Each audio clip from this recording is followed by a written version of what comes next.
ஆண்டவராகிய இயேசுவின் நாமத்தினாலே இந்த காலை வேளையில் கூட உங்களை யாவரையும் வாழ்த்துகிறேன். கர்த்தர் உங்களை ஆசீர்வதிப்பாராக. இந்த நாளிலே கூட சங்கீதம் 59:16 வசனத்தை கூட வாசித்து தியானிக்கலாம். நானும் உம்முடைய வல்லமையை பாடி காலையிலே உம்முடைய கிருபையை மகிழ்ச்சியோடு புகழ்வேன்.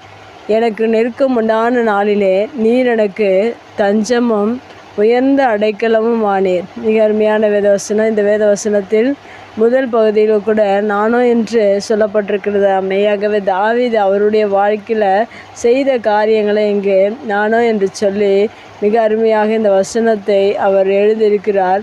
அதுபோல் நம்முடைய வாழ்க்கையில் நாம் கூட இந்த காரியத்தை நாம் செய்யும்போது தேவன் எப்படிப்பட்டவராக எப்படிப்பட்ட ஆசீர்வாதங்களை நமக்கு கொடுக்கிறார் என்பதையும் இந்த வேத வசனத்தில் சொல்லப்பட்டிருக்கு. இந்த புதிய நாளிலே கூட இதன்படி செய்து இந்த ஆசீர்வாதங்களை எல்லாம் நம்முடைய வாழ்க்கையிலும் பெற்றுக்கொள்வோம். முதலாவதாக அவர் என்ன செய்திருக்கிறார் என்றால் தேவனுடைய வல்லமையை பாடியிருக்கிறார். ஒவ்வொரு நாளிலும் நாம் தேவனுடைய வல்லமையை பாடுகிற பிள்ளைகளாக இருக்க வேண்டும். வல்லமையை பாடும்போது நமக்கு அநேக ஆசீர்வாதங்களை தேவன் நம்முடைய வாழ்க்கையில் கொடுக்கிறவராக இருக்கிறார். தாவீது அடுத்ததாக காலையிலே உம்முடைய கிருபையை மகிழ்ச்சியோடு புகழ்வேன் என்று சொல்லியிருக்கிறார். முதலாவதாக வல்லமையை பாடியிருக்கிறார். இரண்டாவதாக காலை வேளையில் அவர் தேவனுடைய கிருபையை மகிழ்ச்சியோடு புகழ்ந்திருக்கிறார். எப்படிப்பட்ட காரியத்தை தாவீது செய்திருக்கிறார் என்றால் அவருடைய வாழ்க்கையில் எந்த அளவுக்கு தேவனை அதிகமாக நேசித்திருக்கிறார். ஒவ்வொரு நாள் அதிகாலையிலும் தேவனை சந்தித்து அவரை புகழ்ந்து அவரை உயர்த்தி அவரை பாடியிருக்கிற காரியங்களை அவர் செய்ததினால்தான் இங்கு எழுதப்பட்டிருக்கிறது. நாம கூட நம்முடைய வாழ்க்கையில் வல்லமையும் பாட வேண்டும். காலையில் ஒவ்வொரு நாள் காலையிலும் நீங்கள் அதிகாலை வேளையில் ஒவ்வொரு நாளிலும் அவருடைய கிருபையை மகிழ்ச்சியோடு புகழ்ந்து பாருங்கள். மெய்யாகவே தேவனுடைய கிருபை அளவற்ற கிருபை உங்களுக்கு தேவன் கொடுக்கிறவராக இருக்க. அவருடைய கிருபை நீங்கள் எந்த அளவுக்கு புகழ்ந்து கொண்டிருக்கிறீர்களோ அதிகாலை வேளையில் தேவனுடைய கிருபை அதிகமாக உங்களுக்கு தேவன் கொடுக்கிறவராக இருக்கிறார்.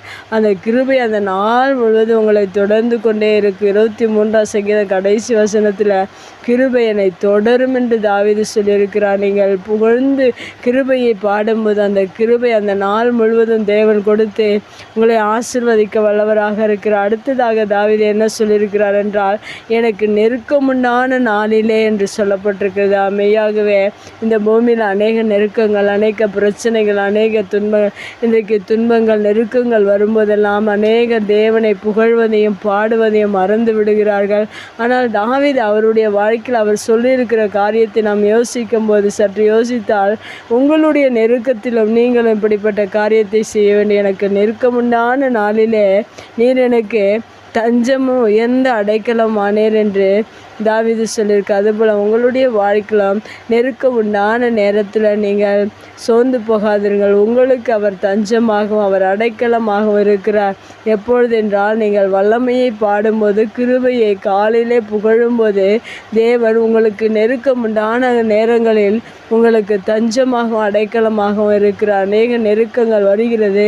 ஆனால் அவர்களுக்கு அந்த சூழ்நிலை அடைக்கலமும் தஞ்சமும் இல்லாதபடிக்கு மிகவும் வேதனைப்படுகிறார்கள் மனிதர்கள். ஆனால் தாவீதுடைய வாழ்க்கையில் நாம் கற்றுக்கொள்ள வேண்டிய காரியம் அவரை போல நாமும் பாடி அவருடைய கிருபையை புகழ்ந்து தேவனிடத்தில் நெருக்கத்தின் காலத்தில் அவரிடத்தில் தஞ்சத்தையும் அடைக்கலத்தையும் நீங்கள் பெற்றுக்கொள்வதற்கு இந்த வேத வசனம் அவர் சொல்லியிருக்கிற காரியங்கள் நமக்கு வழியாக அமைகிறது. நீங்களும் உங்களுடைய வாழ்க்கையில் நெருக்கம் உண்டானால் சோர்ந்து போகாதிருங்கள்.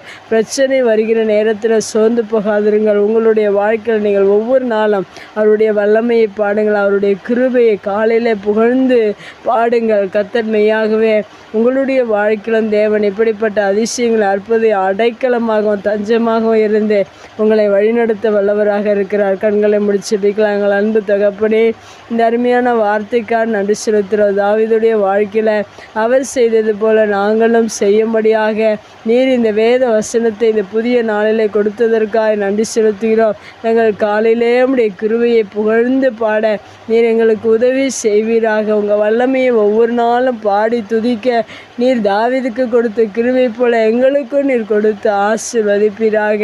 எங்களுக்கு நெருக்கமுண்டான நேரத்திலெல்லாம் நீர் எங்கள் தஞ்சமாக இருந்தீர், அதற்காய் நன்றி. எங்களுக்கு அடைக்கலமாக இருந்தீர், அதற்காய் இனிவரும் காலத்திலும் நீர் அப்படிப்பட்டவராய் இருந்து எங்களை நடத்த போகிறதற்காக நன்றி செலுத்துகிறோம். எங்களை ஆசீர்வதிப்பீராக. இயேசுவின் நாமத்தில் ஜெபங்கள் நல்ல பிதாவே, ஆமென்.